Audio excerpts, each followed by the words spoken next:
Hello everyone, welcome to my YouTube channel Teaching by SB PG 4th semester paper 403 देखिबा सखी नाच unit 2 सखी नाच ओडिसी नृत्यर एक परिपक्व रूप देवदासी नृत्य परंपरारू सखी नाच आनीत बोली केतेक गवेषक मतव्यक्त करती।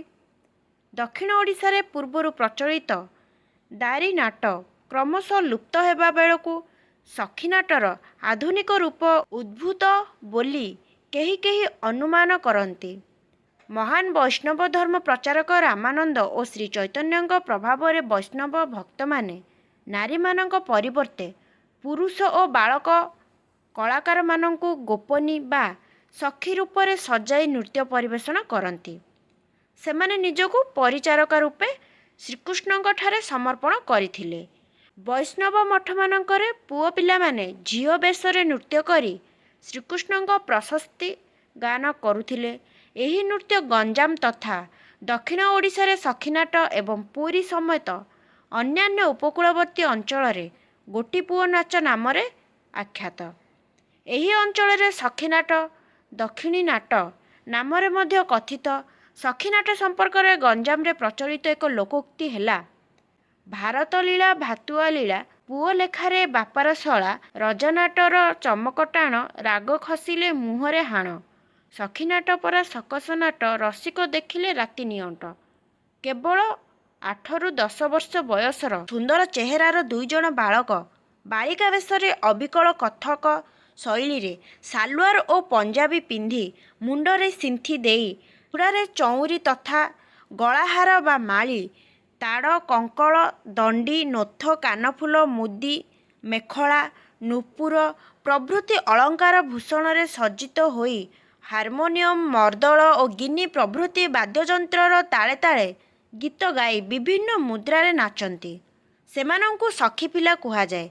केतेबेले सेमाने सखी आउ केतेबेले सौतुणी किंबा बांधवी अथवा स्त्री पुरुष होई नाचंती। एही नाचरे उपेन्द्र भंज गोपाल कृष्ण कविसूर्य बलदेव अभिमन्यु बनमाली प्रभृतिଙ୍କୁ रचित छांद चौपदी एवं चंपू सहित अनेक लोकगीतर रसात्मक परिवेषण शैली श्रोतामानଙ୍କୁ सम्मोहित करिथाए। ए नाच नानादि अंगभंगी हास्यरस और श्रृंगार रस सृष्टि माध्यम परिवेषण करा जाए। बड़खेमुंडीर गंगवंशी राजा लक्ष्मीनारायण देव रचित कृष्णलीला रे सखीनाच परिवेषण करा जाए। हिंजिलिकाटू निकट पितल ग्रामर मोहन पंडा प्रणीत पितल जात पुराण रे सखीनाच संपर्क वर्णना रही। धुमुछाई तनरड़ा बेलगुंठा मथुरा बरिडा धराकोट आसिका पितल हिंजिलिकाटू निकटस्थ सिकिरी शेरगढ़ बड़खेमुंडी चिकिटी कविसूर्यनगर पुरुषोत्तमपुर भाटकुमरड़ा खल्लिकोट फासी लांजिया प्रभृति स्थानर सखीनाच प्रसिद्धि लाभ करिछि। इटा शॉर्ट क्वेश्चन आसीपारे जे गंजाम जिलार केउ केउ अंचल रे सखीनाच प्रसिद्धि लाभ करिछि बा अछि। एही श्रृंगार रसात्मक मनोरंजन धर्मी सखीनाच को लोकप्रिय कराइबारे बेलकुंठार राधामोहन पति धुमुछाईर दयानिधि साहू तनरड़ार मोचिराम प्रधान बड़खेमुंडी गौड़ गाँर गणेश साहू चिकिटी कोलीअणार नारायण रणा एरेन्रार नारायण पाढ़ी छत्रपुर अंचलर रघुनाथ पुरोहित और तांको शिष्य राजेंद्र कुमार पंडांक अवदान प्रशंसनीय।